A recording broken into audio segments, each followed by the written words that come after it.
तो आज हम आते हैं इस चैप्टर के बिल्कुल आखिरी टॉपिक पे। जितने भी टॉपिक बचे हैं, स्टोरेज काफ़ी इंपॉर्टेंट प्रोसेस भी होती है, ग्रेनरीज क्या होता है, फ्यूमिगेशन क्या होता है, एनिमल हस्बेंड्री और बायो फर्टिलाइजर। मतलब बेसिकली जो हमारे, मान लो यहाँ तक चलो कि जो हमारी फसल है वो उग गई, कट भी गई और वो काफ से अलग भी हो गई है।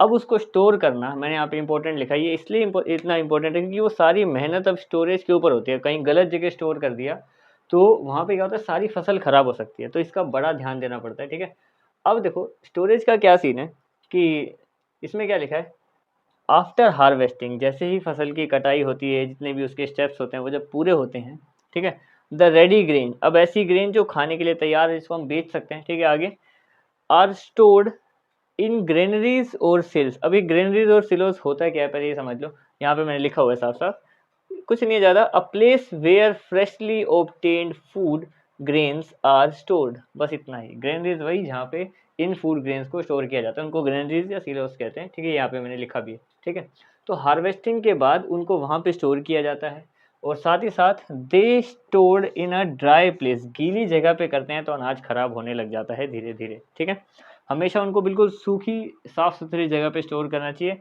दैट डजेंट हैव रोडेंट और फंगल इन्फेक्शन, इनकी वजह से उनको रोडेंट या फंगल इन्फेक्शन नहीं होता। मतलब इससे क्या कि वो ख़राब नहीं होंगी या उनके अंदर कोई भी बीमारियां वगैरह नहीं जाएंगी, क्योंकि गीली जगह पे तो हमें पता है कितने सारे माइक्रो ऑर्गेनिजम्स, बैक्टीरिया वगैरह पहले से ही होते हैं। गीली जगह पे जानवर, मतलब जानवर, कीड़े मकोड़े काफ़ी आते हैं। ठीक है, इसीलिए उसको ड्राई प्लेस में ही स्टोर करते हैं हम लोग, ताकि वो ज़्यादा से ज़्यादा समय चले और बिकने तक तो कम से कम सही रहे, उसके बाद तो उनकी जिम्मेदारी आगे।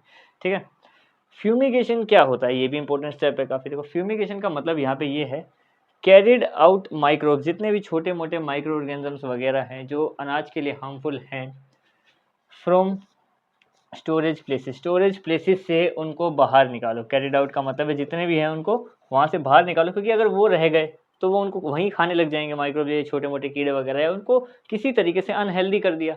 तो उसका ध्यान रखते हुए कि मतलब जहाँ पे भी हमारा वो स्टोरेज प्लेस है वो काफ़ी इंपॉर्टेंट होता है, क्योंकि अगर वो ख़राब होगा तो फसल जितनी भी उगाई, सारी मेहनत करी, वो बेकार जा सकती है। ठीक है, ये बेसिकली स्टोरेज, फ्यूमिगेशन और ग्रेनरीज आपस में जुड़े हुए हैं। ग्रेनरीज की सफाई को कहते हैं फ्यूमिगेशन। ठीक है, और ग्रेनरीज क्या होती है, जहाँ पे स्टोर किया जाता है क्रॉप्स को। ठीक है, क्रॉप्स हो गया बेसिकली फूड ग्रेन्स को कहेंगे फसल में, तो फिर बाकी वो भी आ गया, काफ वगैरह। ठीक है, अच्छा एनिमल हस्बेंड्री क्या होता है, एनिमल का मतलब ही समझ आ रहा है, देखो यहाँ पे हम एनिमल से बात कर रहे हैं, हस्बेंड्री का मतलब है उन्हीं से रिलेटेड उनका ध्यान रखना वगैरह वगैरह।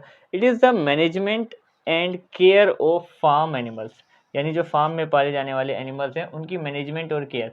सिर्फ केयर नहीं लिखेंगे यहाँ पे कि मतलब सिर्फ उनको केयर कर रहे हैं, पाले ही जा रहे हैं बिना उनके किसी मतलब अपने स्वार्थ के। यहाँ पे हम मैनेजमेंट इसलिए लिखा है क्योंकि हम उनसे बदले में भी कुछ लेते हैं। जैसे कि मान लो animals for milk, egg and meat, ये हैं चीज़ें जिनके बदले उनको लोग पाल भी रहे हैं। अगर वो कुछ ना दें तो तुम्हें पता है इंसान तो बिना फ़ायदे के कोई चीज़ करता है नहीं। ठीक है, तो एनिमल हस्बेंड्री की उनका ध्यान रखना, उनको मैनेज करना, ताकि वो कल को हमें दूध वगैरह, अंडे और ये मीट दे सकें। ठीक है, ये एनिमल हस्बेंड्री होती है।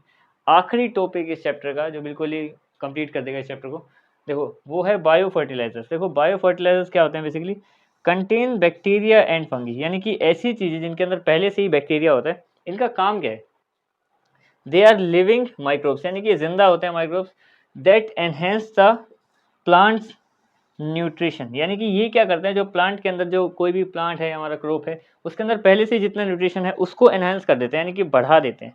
ठीक है, bye by either mobilizing or increasing nutrients availability in soil as they successfully colonized rhizosphere, rhizoplane और root interior। अब देखो यहाँ पे जो 3 वर्ड मैंने बोले, rhizosphere क्या होता है पहले ये भी जान लेंगे हम लोग यहाँ पे, rhizoplane क्या होता है ये भी जान लेंगे यहाँ पे, और साथ ही साथ रूट इंटीरियर तो पता ही है, रूट के अंदर की चीज़ है। ठीक है, तो मतलब बायो फर्टिलाइजर को, इनको जब हम छिड़कते हैं, ये किसी भी क्रॉप की जो फसल है उसको काफ़ी, उसकी न्यूट्रिशन को बढ़ा देता है।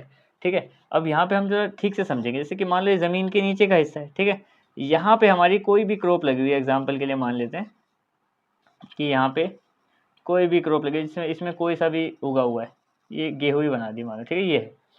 अब ये जो है बायो फर्टिलाइज़र, जैसे ही हमने ये जो बायो फर्टिलाइज़र, मान लो मैंने इसमें यहाँ पे लिखा है, ये हमने नीचे डाले, तो इसके नीचे का भी एक हिस्सा होता है, हमें पता है, रूट्स के आसपास का हिस्सा, ये वाला। ठीक है, क्योंकि ऐसा तो है नहीं कि बिना रूट्स के ही प्लांट ग्रो कर जाएगा। तो बायो फर्टिलाइजर्स डालने पे जो रीजोस्फीयर होता है, रीजोस्फीयर होता क्या है? सबसे पहली बात तो ये देखो, ये हमारी जितनी भी हैं क्या बोलते हैं, ये है रूट। अब रूट के आसपास की जो मिट्टी होती है ना, ये जितनी भी सोइल है उसको बोला जाता है रीजोस्फीयर। क्लियर? रीजोप्लेन की बात करें तो रीजोप्लेन क्या होता है, जैसे कि मान लो इसको मैं थोड़ा सा जूम कर दूं यहाँ पे, तो जैसे मान लो यहाँ पे ये हिस्सा, यहाँ से कुछ जड़ें जा रही हैं, इनकी पतली पतली जड़ें भी जा रही हैं। रीजोप्लेन क्या है? बिल्कुल इसके आसपास का हिस्सा, ये मतलब वो है मिट्टी ही, पर जो बिल्कुल जड़ों के पास वाली मिट्टी है ना, बिल्कुल उनको बोलते हैं हम लोग रीजोप्लेन। और रूट इनके तो पता ही है कि जड़ों के अंदर से भी, मतलब बेसिकली बायो फर्टिलाइजर इनका काफ़ी अच्छे से ध्यान रखते हैं रूट्स का, ताकि वो अच्छे से उनको न्यूट्रिशन भेज पाएँ और वो और अच्छे से प्लांट जो है वो हेल्दी हो और अपने न्यूट्रिशन को बढ़ा के ही ग्रो करे इस बार। ठीक है, तो बायो फर्टिलाइजर ये होते हैं। और ये आखिरी टॉपिक था बिल्कुल, इसी के साथ तुम्हारे पूरा का पूरा चैप्टर कंप्लीट हो गया है क्लास 8 का क्रॉप प्रोडक्शन। अब मिलते हैं किसी और चैप्टर में। That's it.